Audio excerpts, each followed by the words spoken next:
Introduction to Exponential Functions and Graphs. And so from Unit 4, Lesson 1 to Lesson 3, it was straightforward algebraic expressions and equations, and you're simplifying and you're working with the algebra. Now we're looking at the introduction of exponential functions. So for question 1, I wrote down what linear, quadratic, square root, cubic, cube root, rational, absolute value looks like, okay? For question 2, it says, how can you recognize an exponential from a table? So when you have a table of values and you take the first difference, meaning you do next y minus previous y, and if that was consistent, we would say that that is a linear function. And meanwhile, if the second difference is the same, meaning you take the difference of the first difference, and that is all the same, that is called a quadratic. Meanwhile, you take the third difference, although we didn't go through it specifically. If you notice a pattern, then you would notice that if you take the difference of the second difference and that is consistent, then that is a cubic, meaning it's x to the exponent 3, right here. So now we're at this exponential function, and so this is when the first ratio is the same, meaning we do next y divided by previous y, and if that is consistent, that should be the exponential. Okay, let me show you an example. So I'm not just telling you per se, but for y equals to x, that is an example of an exponential. That's because the x is in the exponent, so that's how I know it's an exponential.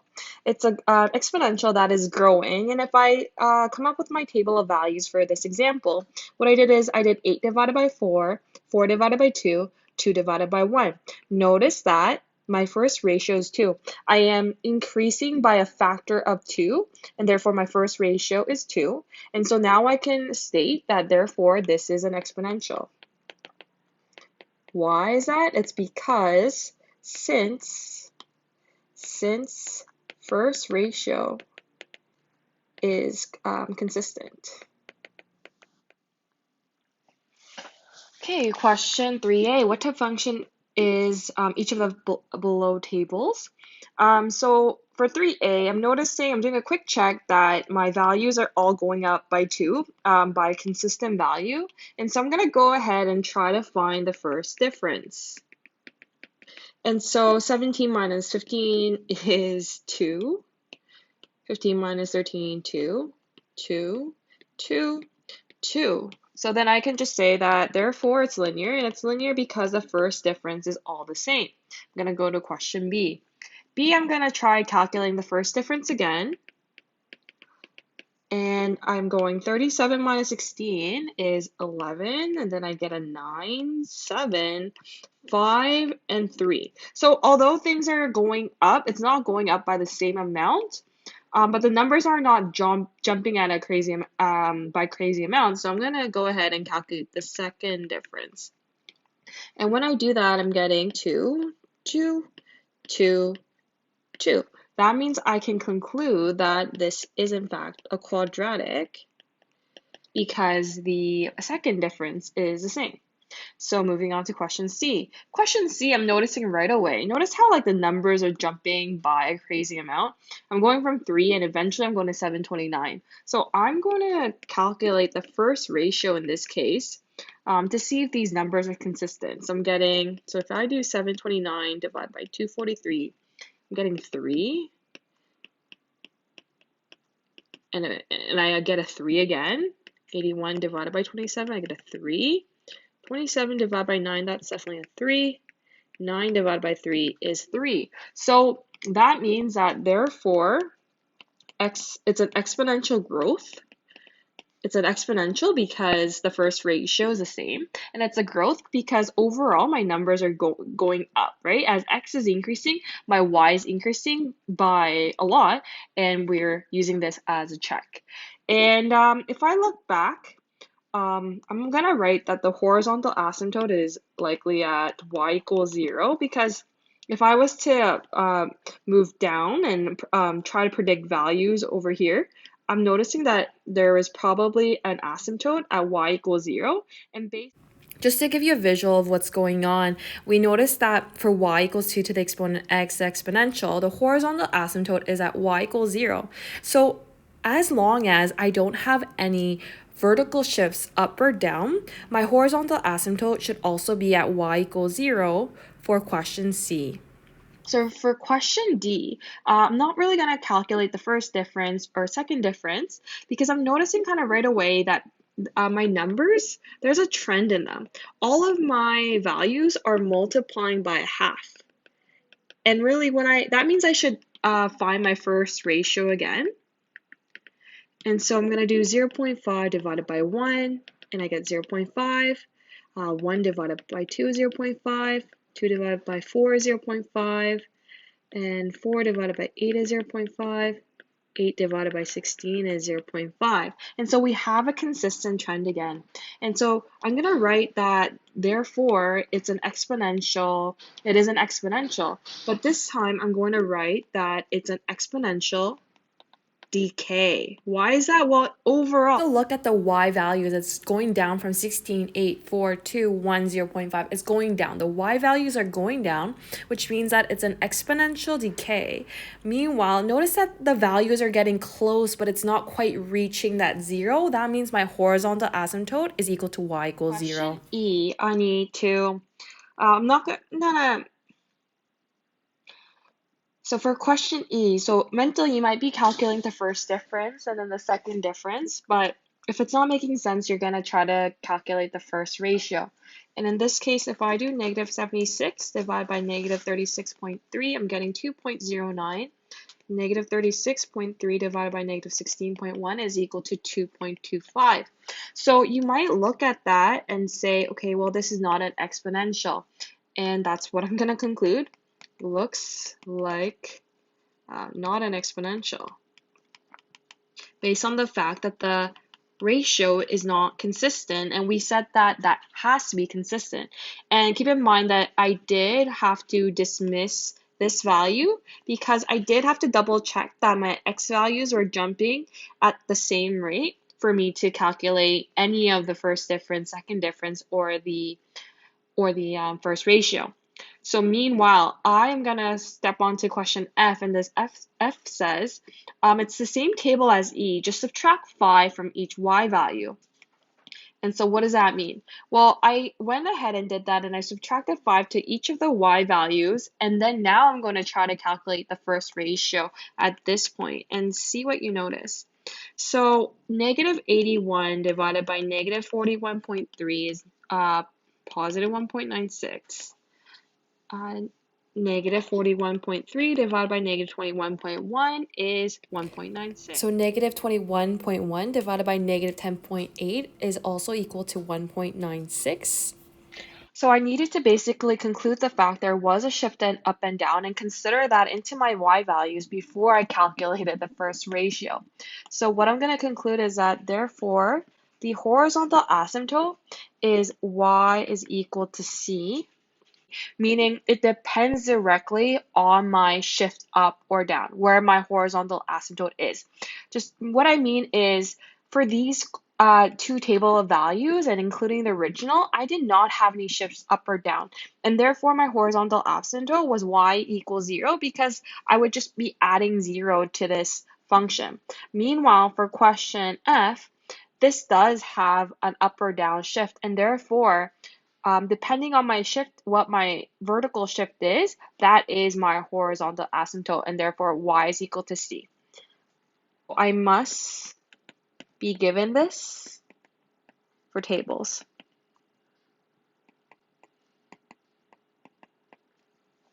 All right, question 4. What makes an equation exponential? Give examples. So we slightly talked about this, but to be explicit, to be exponential, the variable must be in the exponent. So what I mean is, example, if I have 2 to the exponent x, that is exponential. Because the variable is within the exponent. But meanwhile, if you have a case where the variable is within the base, like x squared, that is not exponential because that is an example of a quadratic. Okay, so for question 5, it's saying, how can you recognize an exponential from a graph? Use technology to see, then discuss why base can be negative or 1. So for me to talk about decay or growth, I'm first going to show you the Desmos. So my red graph represents y equals 2 to the exponent x. So as you can see, my base value is a number that is greater than 1, right?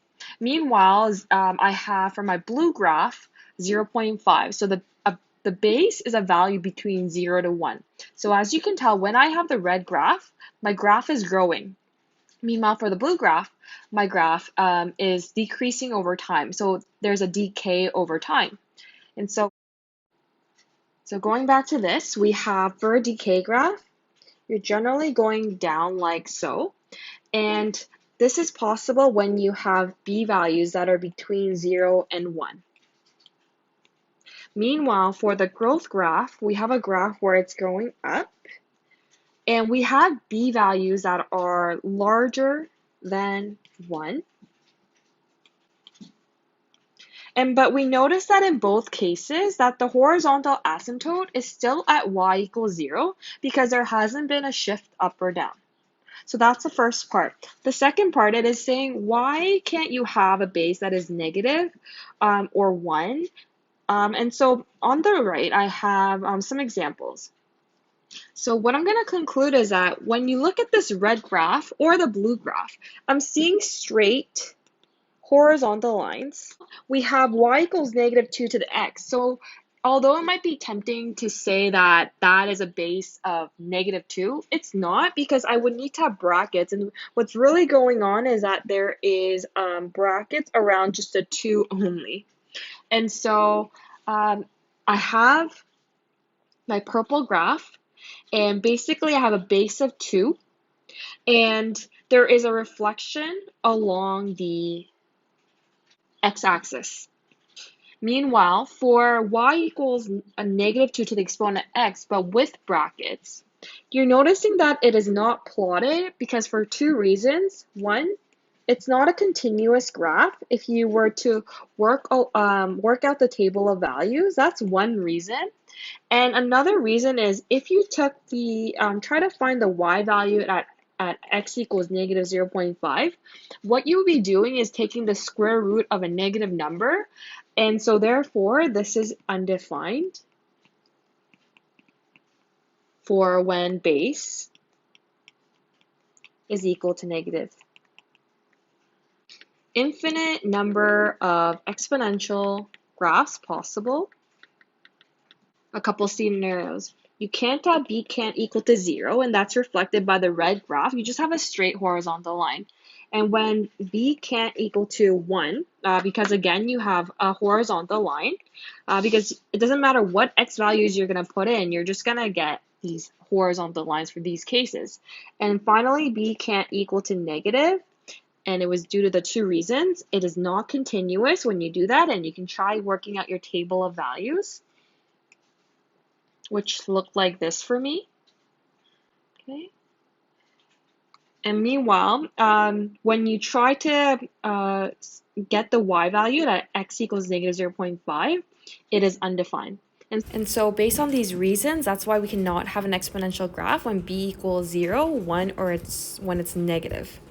Okay, let's take a look at question 6. Give an example of a base that creates exponential growth and one for decay. Sketch these parent graphs. What is the HA, the horizontal asymptote, and y-intercept for each one of the parent graphs? What is the domain and range? So for the decay graph, I picked a number that was between 0 to 1. So remember, when I create my table of values, I'm going to pick numbers that are some negative and some positive. So I usually pick negative 2 to 2, as long as those numbers make sense in this scenario. And so I'm going to go ahead and use the equation, and I have the following. I'll get a 4 if I do that. 0.5 to the negative 1, I get a 2. 0.5 to the 0, any number to the exponent of 0 equals 1. 0.5 to the exponent 1 is 0.5. And 0.5 to the exponent 2 is 0.25. I'm going to go and plot it. And so I'll start at the y-intercept. I'm noticing that at 1, it's 0.5. 2, it's 0.25. At negative 1, it's 2. Negative 2 is 4. Now connect the dots like so. And that is my decay graph. And so they wanted me to write down what the horizontal asymptote is. So I can tell that my graph is trying to approach but is not going to reach y equals 0. And so that is a horizontal asymptote. Remember, horizontal asymptotes are going to run this way, which means that is the y value. And don't confuse it, it won't be x value. And so for the y-intercept, well, the y-intercept I'm noticing is right here. And so the value is at 1. All right. And so I'm going to write the domain and range. So domain is equal to x elements of reals, where it's, it's all x elements of reals. I have all x values are fine. And for the range, I have y elements of reals, but remember, my y values will be never equal to 0, and it will also never be below 0. And therefore, I'm going to write y is larger and not including 0. So that is the range for the decay equation. And so for the growth part, so again, I picked a number that was bigger than 1 for the base. I'm going to work my table of values. So I'm going to have 1.5 to the exponent -2, and you can simply put it in your calculator, and I'll get 0.44444. So I'm going to put a line on top to represent that. 1.5 to the exponent -1, I'm getting 0.6666 continuous. 1.5 to the exponent 0, any number to the exponent 0 is equal to 1. 1.5 to the exponent 1 is equal to 1.5. 1.5 to the exponent 2 is 2.25. Remember, these are my coordinates, my ordered pair. I have 5 coordinates to work from. I'm going to go ahead and plot them. And so I'm going to start at the y-intercept because it's usually easiest to work through it that way. So at 0, I have a value of 1. At 1, I have a value of 1.5. At 2, I have a value of 2.25, approximate here. At -1, I have a value of 0.6. At -2, I have a value of 0.4. I'm going to continue these, and as you can tell, there is a growth. I'm going to start writing down the things I need to write, which is a horizontal asymptote. Again, I'm noticing that my horizontal asymptote is yet again at y equals 0. So again, remember, this is my x, this is my y. At y equals 0, my graph approaches 0, but it never touches it. Next, I have my y-intercept. Well, I'm noticing that the y-intercept, again, is equal to 1. So y is equal to 1. Meanwhile, I'm going to write the domain and range, and it looks very similar to my decay graph. My domain is x elements of reals, and my range is y elements of reals such that y is larger than 0. So for question 7, I have for the parent graph y equals b to the exponent x, write down the full transformed form and then the simplified version. So start off, I have the parent, which is y equals b to the x. So that's the version where you don't have any transformations whatsoever. Meanwhile, remember how we had the transformed equations from previous units? And you would have it in the form y equals a, b, k, x minus d, and then on the outside plus c. So what this represents is the A, the vertical stretch, and then the K is a horizontal compression, and D is your movement left to right, and then the C is your movement up or down. But we're going to try to work with the simplified transform version, and let's take a look at what that looks like. And that's basically when you have y equals a to the base of b to the exponent of x plus c. So we're basically trying to simplify the fully transformed function, and so that it is more approachable, more graphable, and we're mostly looking at the simplified transform version. But it's important to know where this is coming from. And it's based on the fact that, well, we're applying the fully transformed function, but we're using the simplified transformed version. So for question 8, it says identify the parent function and transformation constants for each. Show how to get the full transformed form into the simplified version. So let's take a look. I'm noticing that the base is a 2 right here. And so I'm going to write that the base is 2. So my parent function must have been coming from y equals 2x. Okay. Meanwhile, my a value, well, my a value is right here. So my a value is -4. So I already dealt with the 2 as the base. As a k value, I have 3 as my k value. For my d, I have 1 for my d value. For my c, I have 5 as my c value. So that's the fully transformed version. Now we're going to look at the simplified. So just grabbing that information. And when I compare the simplified to the simplified here, so basically my y equals, my parent function must be y equals 8 to the x, because I've noticed that the base is 8. Meanwhile, for the a, the number in front of the 8 is -1/2. Meanwhile, for my k, well, for my k, I don't have such a k. So when I have nothing, that k value is, again, multiplying to the x. Well, nothing is multiplying to the x, so you can't write a 0 there. What you need to write is a 1, because that's how you say you're multiplying by nothing, or you're really multiplying by 1, okay? When there's no number explicitly written there. And for the d, well, if you're not adding or subtracting to that x value, that means that is 0. So really, this part is telling me nothing, but it's important to know how to say nothing in math. And lastly, for the c value, we have 5, because that is my shift up or down, or my vertical shift up or down.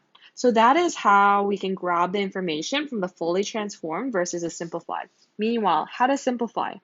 Y equals -4 bracket 2, 3x minus 3 plus 5. So I am going to try to split it up. So the first part I'm going to use is the orange highlight, meaning I'm going to split that up so that I have 2 to the exponent 3x and 2 to the exponent -3 plus 5. Next step, I have y equals -4. Well, 2 to the exponent -3. Well, I'll leave the 2 to the exponent 3x there, but 2 to the -3 is the same thing as writing 1 over 2 to the exponent 3, which is equal to 1 over 8 plus 5. So what I'm going to do is write the 2 to the 3x separately. And so as my next line, well, -4 times 1 over 8, that reduces to -1/2. And meanwhile, I'm going to write my 2 to the exponent 3 to the x, but keep in mind that by the power of a power rule, I can write it separately like so. Meanwhile, as a next step, I have y equals -1/2. Well, 2 to the exponent 3 is equal to 8. And then to the exponent of x plus 5. Therefore, that is how I can get my simplified version. So for question 9a, I have, well, y equals 5, base of 2, and then 2x minus 4. I want to get to the simplified form.